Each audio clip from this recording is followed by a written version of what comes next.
Reflecting on these 5 pathways of senses, beauty, emotion, meaning, and compassion, I can see how simple it can be to connect or reconnect with nature in a personal way, to own the relationship and nurture my friendship with the wild.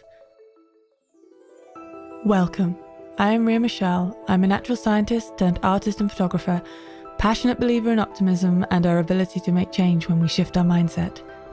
We love and protect what we know and understand, so let's learn about how to connect with this marvelous complexity of nature for our own well-being and for the protection of this incredible planet. Join me on this journey where we have conversations about how to live a more nature-connected, more environmentally conscious life. This is Changing Nature.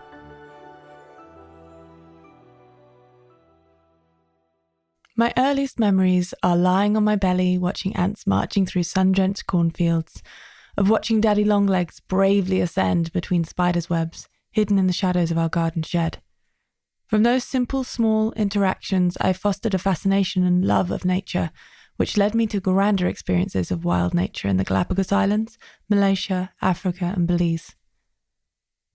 As I grew up, despite studying natural sciences at university, my connection to nature became weakened as the busyness of day-to-day as an entrepreneur and looking after young children took over.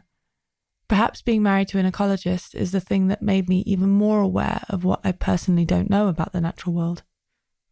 I long for a deep connection to nature and to play my part in protecting the life with which we share this earth. While there is no doubt that governments and big corporations have their roles to play in averting the climate crisis, I do believe that we as individuals have the power to make change. It is true that we feel happier when we forge a close relationship to nature, but how do we form a greater connection? How do we take our first steps on the journey to changing our lifestyles and ways of thinking to foster a real bond with the wild? As Richard Lewis so beautifully said, we cannot protect something we do not love, we cannot love what we do not know, and we cannot know what we do not see or hear or sense. Regardless of how connected you currently feel or how much free time you have, you can improve your relationship with nature because research shows what you do in nature matters more than how long you spend in it. The key is learning to notice and engage with nature as if it were a friend. And the beauty is, if nature is our friend, we want to protect it and care for it. It's incredibly important for each one of us to have a deeper connection to nature, both for our own well-being and for that of the planet. At Arcana, we believe in the nature within. We started Arcana with a desire not just to create beautiful tactile items for the home, but to educate, inspire, and evoke the human in nature. Combining natural history and art, the collections are designed to awaken curiosity, translating art into texture and capturing the subtleties and intricacies of each species and story. Homeware to love, but also to learn, creating conversation, conservation, and change. We encourage a personal connection to nature by creating artwork with purpose. Arcana is about uncovering magic and appreciating beauty, textiles that tell a different tale, one of texture, truth, wildlife, and wonder, with change woven into our very fabric. Discover our collections at wearearcana.com. I recently read the Nature Connection Handbook by Miles Richardson and Carly W. Butler, which I've linked to in the show notes. It very beautifully describes 5 pathways to nature connection. As they say, ways of being in, engaging with, and relating to nature that help us grow closer to nature. These 5 pathways are senses, beauty, emotion, meaning, and compassion. I want to delve deeper into these pathways to share with you a little more about how you can use these as a framework on your voyage to greater connection with nature. The sensory pathway is all about exploring and experiencing nature through the senses. It's about being present with nature, to look, listen, smell, and feel the natural world around you. This is a simple and incredibly effective way to connect with the wild around you. And these simple acts have an important consequence too. Studies have shown that just by positively noticing nature every day, you can improve your mental health. So to start to feel close to nature, all you need to do is to start to pay attention to it. You don't need to know all about it, but as your relationship strengthens, you may well want to. The second of the 5 pathways is beauty. Noticing and appreciating the beauty of the natural world by engaging with it, by taking photographs or drawing or painting, or translating into music or words, poetry and prose your experience of that beauty.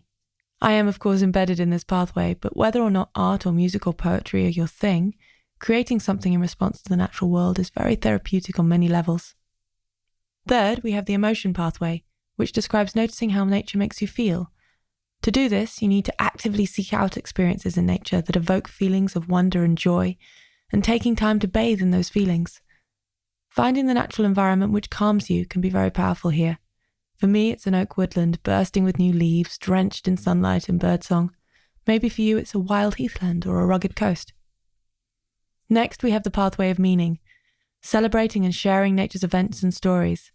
Here we need to explore cultural and personal stories around nature. I'm very interested in the symbolic meaning we as humans have attached to different plants and animals across cultures. I think it's a fascinating pathway to get lost in. Celebrating our personal connections to individual species, like my obsession with hummingbirds or oak trees, and celebrating the longest day of the year or the new moon, these are the things that foster a deeper feeling of connection to nature. Finally, there is the compassion pathway. This involves caring for the natural world and actively seeking out opportunities to help and protect it. Here we're doing things like creating wildlife-friendly gardens and supporting conservation organisations, buying nature-friendly products. I'm excited to be sharing lots of things you can do in this vein in upcoming episodes of Changing Nature. Simple acts like listening to birdsong, noticing a shiny beetle or an unknown flower, becoming more in tune with the nature in your garden, and paying attention to the changing of the seasons and the plants and animals that come and go with them, and taking time to be present in nature without distraction for a few moments so your senses can fill with the magic that's there. These are the things that will take you a long way. To accompany this episode, I put together a guide to 5 apps I use, available on iOS and Android, that you can use to help you notice and learn more about nature as you go about your day-to-day, to look, listen, taste, wonder at, and feel the presence of nature. You'll find all you need to know to download it in the show notes. Reflecting on these 5 pathways of senses, beauty, emotion, meaning, and compassion, I can see how simple it can be to connect or reconnect with nature in a personal way, to own the relationship and nurture my friendship with the wild. It's about the small moments, the individual choices, and the journey. Let's take a small step today to be a better listener, a better friend to nature. In the show notes in the Changing Nature podcast section of the Arcana website at wearearcana.com, you'll find links to the resources I mentioned in today's episode. Thank you so much for listening, and if you enjoyed this episode and you'd like to support the podcast, please share it with others, post about it on social media, or leave us a rating and a review. To keep up with all the latest from us, you can follow us on Instagram and Twitter at FromArcana. Thanks again, and I'll see you next time.